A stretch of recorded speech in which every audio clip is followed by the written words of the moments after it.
자, 오늘 말씀의 제목은 박해받는 것이 복이다 라는 제목으로 하나님 말씀 전하겠습니다. 예수님이 이 땅에 오셨습니다. 예수님이 이 땅에 오셔서 많은 일을 하셨지만 그 중에 많은 말씀으로 우리를 가르쳐 주셨습니다. 그 중에 처음으로 가르친 것이 중요하죠. 처음으로 우리에게 가르쳐 주신 것이 무엇일까요? 혹시 기억하시는지 모르겠습니다. 예수님이 이 땅에서 처음으로 우리에게 가르쳐 주신 것은 복에 관한 것입니다. 복이 무엇인지에 대해서 하나하나 짚어가면서 우리에게 자상하게 가르쳐 주셨습니다. 예수님이 가르쳐 주신 복은 무언가를 소유하고 누리는 복이 아니었습니다. 그리스도인이 가져야 할 신앙 인격과 성품에 대해서 말씀하고 있었습니다. 예수님이 말씀하신 그 신앙의 인격과 성품은 이런 성품을 가지게 되면 너희가 복을 받을 거야 라고 말씀하신 것이 아닙니다. 이런 성품을 가지는 것 자체가 복이야 라고 말씀을 하시고 우리에게 가르쳐 주셨습니다.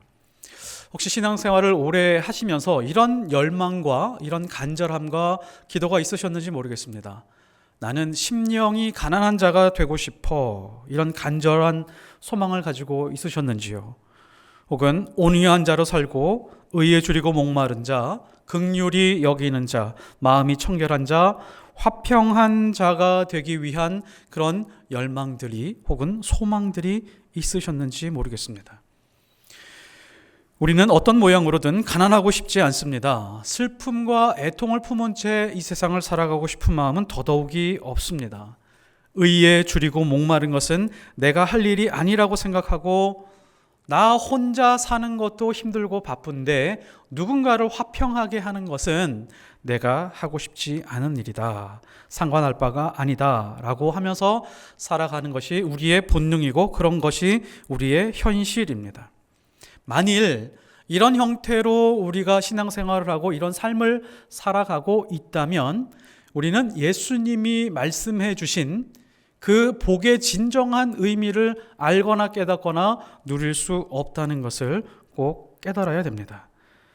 예수님은 하나님의 자녀들이 이 땅에서 누리는 그 축복, 사람들이 누구나 말하고 있는 그런 축복에 대해서 말씀하지 않으셨습니다. 소유하거나 정복하거나 성취하거나 업적을 남기거나 이름을 드높이는 것에 대해서 관심이 아예 없으셨습니다. 그런데 반면에 우리는 예수 그리스도를 믿고 있음에도 불구하고 하나님을 사랑한다라고 고백하면서도 불구하고 우리가 기대하는 복이 있습니다. 그것이 바로 형통입니다. 남에게 자존심 구기면서 좀 추한 모습 보이고 싶지 않고 꾸고 싶지 않고 최소한 성공은 하지 못한다라고 할지라도 좀 마음이 편안한 그런 삶을 원합니다. 그것을 놓고 기도하고 그것을 놓고 간구할 때가 많이 있습니다. 그런데 예수님이 우리에게 가르쳐 주신 그 복들, 그것을 하나하나 살펴보면 어느 것 하나 마음이 편한 것이 없습니다. 주인공은 항상 마지막에 등장하는 거라면서요. 예수님이 가르쳐 주신 그 복들, 마지막 복이 있습니다. 마지막 복은 더 감당하기 어려운 복에 대해서 말씀하고 있습니다. 이 복에 대해서 이야기를 하면 자, 이런 복이라면 저는 거절할게요 라고 단호하게 거부할 만큼 우리가 달갑지 않은 그런 복입니다. 그것이 뭐죠? 바로 박해받는 것이 복이다. 복 중에 가장 중요한 복을 마지막에 말씀하시고 그 분량도 다른 복에 대해서 설명하는 것보다도 더 많은 분량으로 우리에게 설명해 주고 있습니다. 세상에 어떠한 상식으로 본다라고 할지라도 박해는 복이 될 수 없습니다. 핍박은 복이 될 수 없습니다. 그런데 예수님은 복이라고 말합니다. 그 복을 누리라고 말합니다. 그 복을 취하라고 말합니다. 그리고 나서 거기서 멈추지 않습니다. 박해가 있을 때, 핍박이 있을 때 어떠한 감정도 선택하라고 우리에게 가르쳐주고 있습니다. 어떤 선택이죠? 박해와 핍박이 있을 때 기쁨과 즐거움을 선택하라. 고통과 슬픔 안에 잠겨 있지 말고 오히려 기뻐하고 즐거워하라 라고 우리에게 말씀해 주고 있습니다. 우리가 먼저 구분해야 될 것이 있습니다. 성경에서 말하는 박해는 진짜 박해와 가짜 박해가 있습니다. 가짜 박해는 형벌로 이해하면 정확합니다. 박해는 형벌과는 다르죠. 베드로전서 2장 20절에 보면 죄가 있어 매를 맞고 참으면 무슨 칭찬이 있으리요. 그러나 선을 행함으로 고난을 받고 참으면 이는 하나님 앞에서 아름다우니라. 죄가 있어서 매를 맞는 것은, 혹은 나쁜 짓을 하다가 그 대가를 치르는 것은 형벌이라고 말합니다. 이것을 박해라고 말하지 않습니다. 그런데 우리는 많은 경우에 내가 잘못을 했음에도 불구하고 그 이후에 당하는 그 어려움들에 대해서 그것이 마치 박해인 것처럼 생각하면서 신앙생활할 때가 많이 있습니다. 베드로전서 4장 15절, 너희 중에 누구든지 살인이나 도둑질이나 악행이나 남의 일을 간섭하는 자로 고난을 받지 말려니와. 이런 고난은 취하지 마라. 나쁜 짓해서, 살인하거나 도둑질해서, 혹은 시시콜콜 사사건건 남의 일에 간섭해서 당하는 그런 고난 속에는 빠지지 마라 라고 그렇게 말씀하고 있습니다. 거기에서 당하는 고난은 박해가 아니라 형벌입니다. 형벌은 박해가 아니죠. 그런데 박해는 그러면 무엇인가? 성경이 말하고 있는 박해는 바로 이겁니다. 선을 행하는데 고난을 받는다. 이것은 박해입니다. 하나님의 말씀대로 진실하고 정직하게 살아가려고 투쟁하고 싸운다 라고 할 때 다가오는 그 어려움과 괴로움과 고통, 이런 것들은 박해라고 할 수 있습니다. 예수님 잘 믿고 싶어서 예수님 말씀대로 선하게 살아가고 있는데 인생이 더 힘들어지고 있습니다. 이것을 박해라고 말할 수 있습니다. 예수님은 나를 위해서 죽으셨습니다. 세상에서 당하는 최고의 박해를 받으셨습니다. 나를 위해서 죽으셨을 뿐만이 아니라 그 과정도 고통스럽습니다. 피를 흘리시고 살을 찢기시고 숨이 넘어가는 그런 상황에 십자가에서 매달려 있으셨습니다. 채찍에 맞으시고 가시에 찔리시고 창에 찔리는 그런 아픔과 박해를 당하셨습니다. 우리는 그 은혜가 너무 감사해서 하나님 앞에 눈물을 흘리면서 예배 드릴 때가 있습니다. 감사하죠. 은혜입니다. 우리는 빚진 자들입니다. 영원히 하나님의 사랑과 예수 그리스도의 십자가에 빚진 자들입니다. 그러면 그 빚진 자들이라고 하면 빚을 갚을 수 있어야 인간의 도리죠. 그것이 신앙의 도리죠. 예수님이 나를 위해서 그렇게 하셨으면 내가 이제는 예수님을 위해서 핍박과 박해를 선택해 가는 것, 이것이 성숙한 신앙입니다. 예수님 한 분 붙들고 사는데 어려움 당하고 가난하고 수모당하고 고통당하는 것, 그 자체가 복입니다. 왜요? 그 과정 안에서 심령이 가난해지기 시작을 합니다. 그리고 애통하기 시작을 합니다. 의에 줄이고 목마르기 시작을 합니다. 그리고 긍휼한 사람으로 살아가기 시작을 합니다. 세상에 나가면 예수 믿는 사람들을 환영하는 곳은 거의 없습니다. 나는 예수님 때문에 이렇게 산다 라고 하면 너 그렇게 잘났냐 조롱하고 뒷담화하고 수근거리는 것이 다반사입니다. 조금 더 웃기는 경우가 있습니다. 교회 안 다니는 사람들은 그래도 다양성을 인정해 준다고 종교를 인정해 주고 존중해 주는데, 교회 밖에서 만난 그리스도인들이 오히려 더 조롱하고 핍박하는 경우들이 많이 있습니다. 너만 교회 다니냐? 유난 떨지 마라. 나쁜 짓은 골라서 시키는 사람들이 안수 집사이고 장로이고 그런 경우들이 비일비재합니다. 오늘 말씀을 통해서 보면 하나님의 마음을 이렇게 읽을 수 있습니다. 하나님은 우리로 하여금 예수님 때문에 예수님 붙들고 있다가 승진에도 떨어져 보고, 예수님 때문에 협박도 당해보고, 예수님 때문에 조롱도 당해보기를 원하시는 마음을 읽어낼 수 있어야 됩니다. 그런데 대부분의 그리스도인들은 그렇게 생각하지 않습니다. 꼭 저렇게 믿어야 돼? 저렇게 사는 게 사람 사는 거야? 너무 유난스럽게 믿는 거 아니야? 라고 하는 생각을 합니다. 정직하고 진실하게 살다가 망해보기도 하는 삶, 이것이 바로 그리스도인의 자신감 있는 삶입니다. 그리스도인이 망할까요? 절대로 그렇지 않습니다. 망할래야 망할 수 없는 사람들이 바로 하나님의 사람들입니다. 그런데 왜 우리는 이 시대의 진정한 그리스도인을 만나기 어려울까요? 어떤 목사님이 설교하면서 이런 말씀하시더라고요. 교회 안에 90%는 가짜다. 한 10%만 진짜다. 오랜 동안 목회하시면서 경험한 바를 이야기하는 그 얘기를 들으면서 예산 이야기로 들리지 않았습니다. 물론 우리 교회는 그렇지 않습니다. 반대입니다. 90%가 진짜라고 그렇게 믿습니다. 이 시대의 그리스도인을 만나는 일이 가뭄에 콩나는 것처럼 어려운 이유는 바로 예수님이 말씀하고 있는 그 복에 대해서 관심 자체가 없거나 그 복을 가지고 살아가고자 하는 마음이 없기 때문입니다. 자, 그러면 왜 박해받는 것을 복이라고 그렇게 예수님이 가르쳐 주셨을까요? 두 가지로 한번 살펴보도록 하겠습니다. 첫째는 이 박해는 진짜 그리스도인과 가짜 그리스도인을 구별해 주기 때문에 그렇습니다.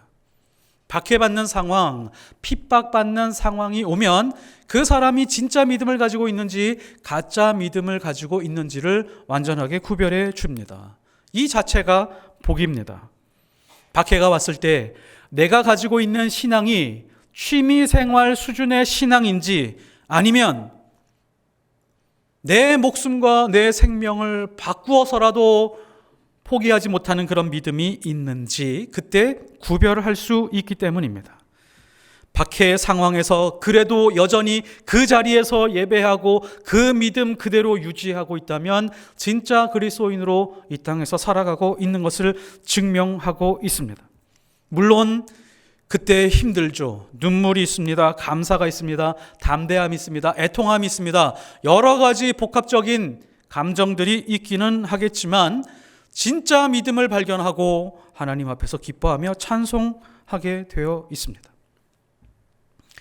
우리가 신앙생활하면서 아까는 신앙 공동체 바깥에서 있는 사례들도 있었지만 예수님을 잘 믿으라고 열심히 봉사하려고 열심히 잘 섬겨보려고 교회 공동체 안에서 열심을 내고 있는 사람들이 종종 조롱당하거나 무시당하거나 혹은 뒷담화를 당하는 그런 일들도 종종 있습니다. 이것도 또한 일종의 핍박입니다.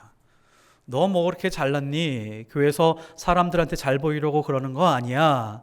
라고 하면서 아마 많은 사람들의 수군거림을 듣고 당해본 분들이 아마 계실 겁니다. 상처받은 분들이 계실 겁니다. 만일에 교회 안에서 받은 그 상처도 또한 핍박으로 받아들이고 그것을 잘 통과할 수 있다면 정말 좋은 믿음을 소유하고 있구나 라고 하는 것을 발견하게 될 것이고, 작은 상처들 때문에 무언가를 포기하게 되고 교회와 거리가 멀어지게 되고 하나님과 거리가 멀어지게 되면 그 믿음은 작은 믿음으로 밝혀질 수밖에 없을 것입니다. 우리는 때로 이런 질문을 합니다. 구원을 받았습니까? 아주 원초적인 질문을 하죠. 그러면 이렇게 대답합니다. 나는 예수 그리스도의 십자가와 부활을 믿고 있기 때문에, 나를 구원해 주신 분이 예수님이라고 하는 것을 믿고 있기 때문에 저는 구원을 확신합니다. 라고 그렇게 편안하게 대답을 할 수 있죠. 그 확신이 언제 확실해질까요? 핍박과 박해의 상황에서도 그 고백을 할 수 있다면 그 고백은 진주처럼 빛나게 될 것입니다. 또한 하나님은 이 박해라고 하는 것을, 핍박이라고 하는 것을 우리 인생에 의도적으로 배치할 때가 있습니다.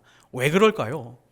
이유가 있습니다. 알곡과 쭉정이를 걸러내기 위한 하나님의 방법입니다. 비근한 예로 우리 코로나를 예로 들 수 있을 것 같습니다. 2년, 3년 동안 우리가 경험한 이 코로나 전과 코로나 후의 교회를 한번 살펴보면, 우리 한국교회뿐만이 아니라 우리 교회도 또한 살펴보면 한편으로 이런 생각이 들 수도 있습니다. 코로나 이전에 있었던 어떤 거품이 코로나로 인해서 알곡을 골라내는 과정은 아니었을까라는 생각을 지울 수가 없습니다. 그 코로나라고 하는 상황 속에서도 어떻게 해서든지 하나님을 섬기고 예배하고 공동체를 세워가려고 하는 그런 열망이 남아있는 사람들이 모여서 예배하는 자리가 바로 이 자리라고 할 수 있습니다. 지금 이 자리에 계신 분들은 알곡을 증명하고 있다라고 생각합니다. 하나님을 정말 사랑하는 사람들을 만나보면 공통점이 있습니다. 어떤 공통점이 있냐면 핍박과 박해를 지나온 사건들이 한두 가지씩 꼭 있습니다. 예전에 어떤 장로님을 신방했습니다. 이 장로님은 대기업에도 계시고 외국계 기업에도 계셨던 그런 분입니다. 점점점 신앙생활을 하다가 보니까 훈련도 받고 은혜도 받다가 보니까 내가 진짜 그리스도인으로 살아야겠구나. 교회에서뿐만이 아니라 회사에서도 그리스도인의 모습을 당당하게 유지해야겠구나라는 결심을 했다고 합니다. 그러자 아니나 다를까 회사에서 엄청난 박해가 시작되었다고 합니다. 누가 박해했을까요? 상사인 장로님이 박해하기 시작을 했답니다. 예수 믿고 술 안 마신다고 네가 장로냐 나도 장로다 누가 이기나 해보자 고의적으로 괴롭혔다고 합니다. 의도적으로 회사의 중요한 결정을 할 때는 사무실에서 결정하지 않고 술자리에서 결정하기 시작을 하는 겁니다.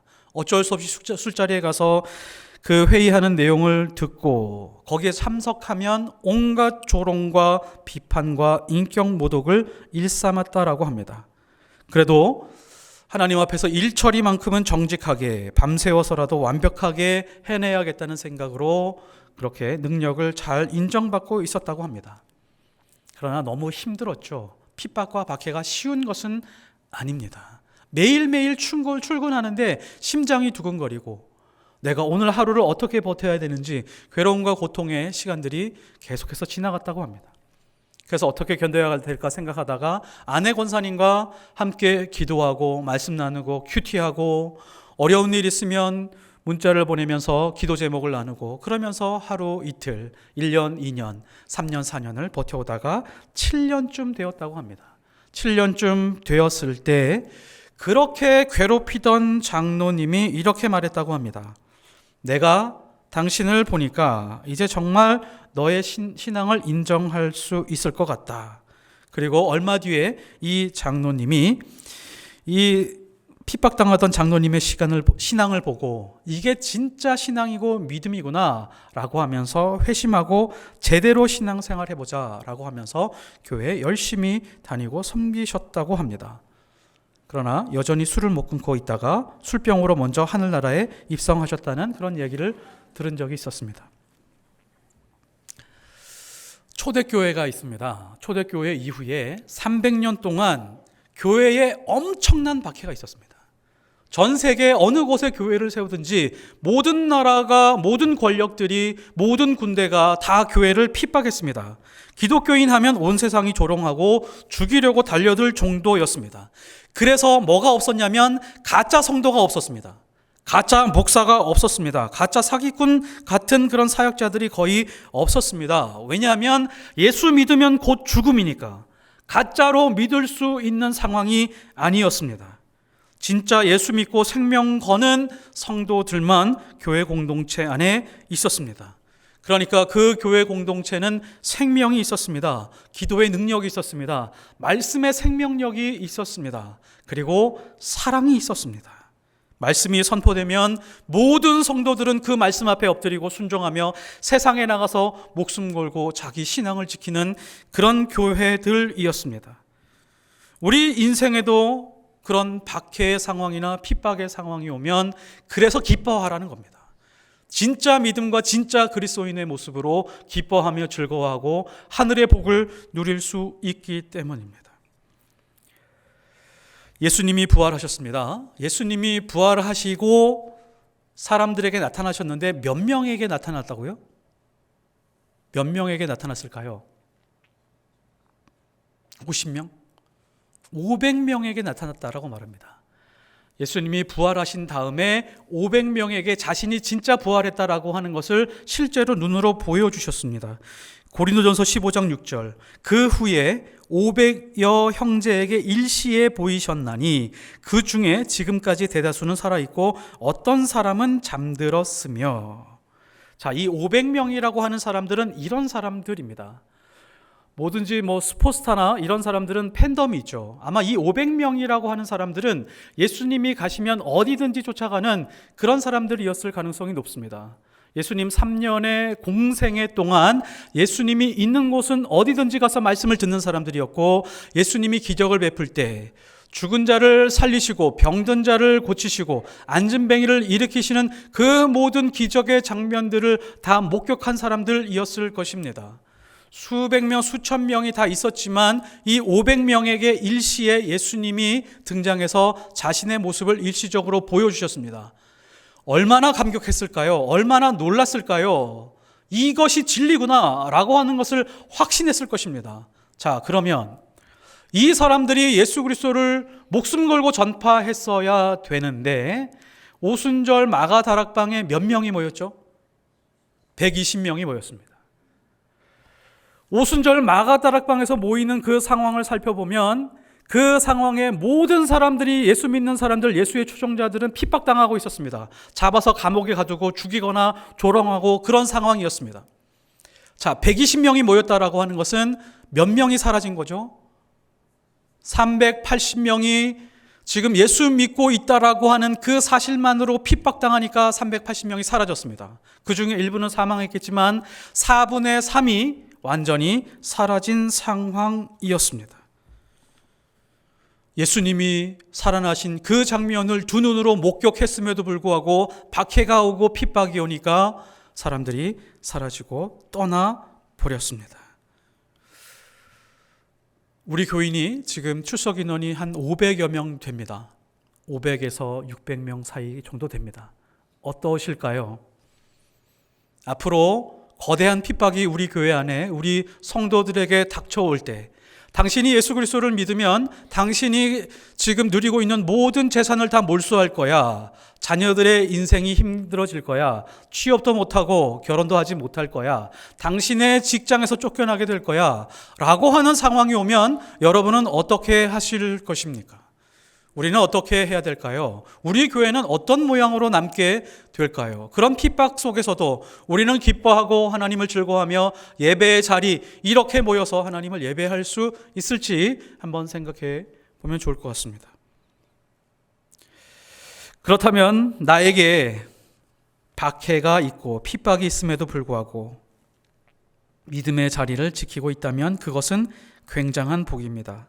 그래서 핍박이 오거나 고난이 오면 우리는 이렇게 기도해야 됩니다. 하나님, 이 작은 겨자씨와 같은 이 믿음, 이 핍박과 박해를 견뎌내기 힘든 이 믿음이 잘 통과할 수 있도록 주님 도와주옵소서. 그래야 진짜 믿음을 유지할 수 있고 진짜 그리스도인으로서 이 세상에서 살 수 있습니다. 우리가 세상에 나가서 어떠한 상황이라도, 어떠한 부끄러움과 수치와 핍박과 박해가 있는 상황이라고 할지라도 예수 그리스도를 믿고 있고 하나님을 사랑하는 그 마음만큼은 물러서지 않았으면 좋겠습니다. 두 번째, 왜 박해받는 것이 복일까요? 박해는 우리의 신앙을 강력하게 만들고 성품을 깨끗하게 만들기 때문입니다. 욥기 23장 10절, 그러나 내가 가는 길을 그가 아시나니 그가 나를 단련한 후에는 내가 순금같이 되어 나아오리라 라고 이렇게 말씀하고 있습니다. 옛날에는 이 금을 정련하는 작업을 이렇게 했다고 합니다. 불가마에다가 금을 집어넣은 다음에 금을 완전히 녹이고 계속해서 지속적으로 녹이면 너무너무 뜨거우니까 불순물이 위로 올라온다고 합니다. 위로 올라오면 그 불순물을 제거해요. 한 번 더 녹입니다. 또 한 번 녹이면 또 불순물이 올라오죠. 그러면 그 불순물을 제거합니다. 계속해서 이 작업을 반복함으로써 순금을 얻어내는 것이죠. 99.9% 정도의 순금을 정련하는 작업, 금이나 은을 이렇게 정련했다라고 합니다. 금을 이렇게 정련하고 혹은 은을 정련하고 나면 어떤 일이 벌어지냐면 그 정련한 사람이 금을 보면 금의 얼굴이 비춰질 정도였다고 합니다. 은을 보면 선명하게 자기 얼굴을 확인할 수 있는 그런 정도가 되었다고 합니다. 불순물이 사라진 것이죠. 깨끗해진 것입니다. 하나님의 형상이라고 하는 것이 바로 이것입니다. 하나님의 형상이라고 하는 것은 나의 독립된 어떤 인격을 잘 만들어준 것이 아니라 우리의 삶을 통해서 하나님이 비추어지는 겁니다. 핍박과 박해, 고난과 고통 그 모든 것을 지나가면서 내 안에 있던 모든 불순물들이 올라와서 지워지고 불순물들이 올라와서 또 지워지고 그러면서 내 마음이 깨끗하게 순금과 같이 되었을 때 하나님의 모습이 나를 통해서 세상 사람들에게 비추어지는 것, 이것이 하나님의 형상의 모습이죠. 깨끗해지면 우리의 감정은 어떨까요? 깨끗해지면 기분이 좋습니다. 기쁩니다. 즐겁습니다. 그래서 깨끗하다라고 하는 것은 즐겁고 기쁘다라고 하는 말이 동반이 될 수 있습니다. 윤동주라고 하는 시인이 있죠. 그 시인이 쓴 시 중에 십자가라는 시가 있습니다. 그 중간에 보면 괴로웠던 사나이 행복한 예수 그리스도에게처럼 십자가가 허락되면 모가지를 들이우고 꽃처럼 피어나는 피를 어두워가는 하늘 밑에 조용히 드리겠습니다. 윤동주가 왜 윤동주인지를 아주 정확하게 보여주는 그런 시라고 할 수 있습니다. 괴로웠던 사나이, 핍박과 괴로움과 고통 중에 있었던 그 사나이 예수 그리스도. 그러나 윤동주가 발견한 것이 있습니다. 그러나 행복했었던 분, 그분이 바로 예수님이라는 것이죠. 최악의 고통 중에도 예수님은 행복했구나. 왜 행복했을까요? 자신의 살과 피가 찢겨지는, 목숨이 사라지고 있는 그 순간에 누군가 살아나고 있다는 그 장면을 상상하면서 예수는 행복해 했었겠구나 라고 하는 그 복을 깨닫고 나서 윤동주는 기도한 것입니다. 하나님, 저도 또한 예수님이 누렸던 그 행복을 가지고 싶습니다. 그래서 십자가가 허락된다면 모가지를 들이우고 꽃처럼 피어나는 피를 어두워가는 하늘 밑에 조용히 드리겠습니다 라고 윤동주가 고백한 것이죠. 내가 누군가를 위해 죽을 대상이 있다는 것, 누군가를 위해 박해받을 수 있다는 것, 이게 뭐죠? 사랑하는 대상이 내가 당하는 박해보다 훨씬 더 크다는 것입니다. 내가 당하는 이 박해 때문에 사랑하는 대상이 살아날 수 있다면 나는 그것으로 행복하다. 이것이 바로 예수 그리스도의 감정이었고, 예수님이 우리에게 복을 가르쳐 주시면서 박해와 핍박에 대해서 가르쳐 주시면서 누리라고 한 복이 바로 이것이었습니다. 사랑하는 대상이 있다는 것, 그래서 박해가 작아질 수 있고 행복한 사나이 예수처럼 박해받고 있지만 사랑하는 사람이 있기 때문에 행복을 누릴 수 있다는 것, 이것이 바로 복이라고 하는 것이죠. 박해받는 사람도 기뻐하고 사랑받는 대상도 감사하며 하나님도 영광받을 수 있는 놀라운 자리가 바로 그 자리입니다. 어떤 유명한 목사님이 암에 걸렸습니다. 수년 동안 암투병을 하셨습니다. 암투병 하면서 너무너무 힘드니까 이런 생각을 했다고 합니다. 왜 나에게 이런 암이 걸렸을까? 이 고통스럽고 이 지긋지긋한 이 투병 생활을 어떻게 견뎌내야 되나 라고 하면서 괴로워했다고 합니다. 1년, 2년 지나면서 문득 병상에서 이런 생각을 했다고 합니다. 왜 나이면은 안 돼? 왜 나이면 안 돼? 나여도 돼. 하나님이 허락하신 거라면 이것 잘 견뎌내야겠다. 그러면서 또 이런 생각으로 이어졌습니다. 나에게 아들, 손주, 며느리까지 잘 보니까 13명이 있는데 참 다행이다. 사랑하는 아내에게 암이 걸리지 않고 나에게 걸려서. 그리고 아들, 며느리, 손주들에게 암이 걸리지 않아서 내가 걸려서 참 다행이고 감사하다. 내가 감당할 수 있어서 다행이다. 라고 그렇게 생각을 했다고 합니다. 그리고 암투병이 끝났습니다. 이제 좀 살만해졌습니다. 이제 건강을 좀 회복했습니다. 그러면서 다시 하나님 앞에 기도하면서 이런 생각을 했다고 합니다. 우리 가족 중에 누군가 또 똑같은 암투병의 과정을 경험하라고 한다면 하나님, 제가 하겠습니다. 아내도 안 되고 아들들도 안 되고 손주, 며느리 어느 누구도 안 됩니다. 차라리 제가 암투병을 하겠습니다. 100번 물어도 1000번 물어도 하나님, 제가 이것 감당하겠습니다. 그 마음이 복이죠. 사랑하는 대상이 있으니까 자기가 당하고 있는 고난을 100번도 1000번도 경험하겠다라고 하는 것이 바로 이 목사님의 마음이었습니다. 사랑하는 대상이 있으니까 박해와 핍박이 더 이상 박해가 아니었고 핍박이 아니었던 것이죠. 예수님은 우리를 너무 사랑해서 자신의 목숨을 내어주셨습니다. 우리는 그런 마음이 들어본 적이 있으신가요? 누군가를 위해서 내가 당하고 있는 핍박이 감사하고 이 박해가 너무너무 기쁘고 즐거운 그런 때를 경험해 보신 적이 있으십니까? 우리는 하나님을 위해 어디까지 해볼 수 있을까요? 어디까지 해보고 계십니까? 하나님을 위해서. 하나님을 사랑한다고 하면서 사랑하면 목숨을 바칠 수 있는 것인데 간신히 예배드리는 것, 간신히 봉사하는 것, 간신히 11조 드리는 것, 그리고 이것저것 조금씩 교회 일 돕는 것, 그걸로 우리는 만족하는 데서 멈추고 있는 것은 아닌지 모르겠습니다. 우리는 하나님을 위해서 목숨을 드릴 수 있을까요? 그러면 박해가 두렵지 않습니다. 그리고 그것을 기쁨으로 받아들일 수 있습니다. 어떤 사람이 유산을 정리하고 있었습니다. 유산을 정리하면서 그 과정이 굉장히 힘들죠. 다툼도 많고 막 서로 반목하고 싸우고 질투하고 그런 경우들이 많이 있습니다. 그래서 공평하게 잘 나누어야겠다라고 기도하면서 자신이 가지고 있었던 그 재산을 나누고자 굉장히 지혜를 모으고 있었습니다. 식구가 6명이니까 6분의 1로 나누자. 정말 철저하게 공평하게 자타가 공인할 정도로 공평하게 다 나누자 해서 6분의 1로 다 나누고 가족들을 딱 모았습니다. 가족들에게 다 이야기했습니다. 다 받아들였습니다. 너무너무 잘하셨습니다. 누구에게 더 많이 간 것도 아니고 더 적게 간 것도 아니고 다 가족들이 기뻐했습니다. 근데 이분이 뭔가 개운치 않았습니다.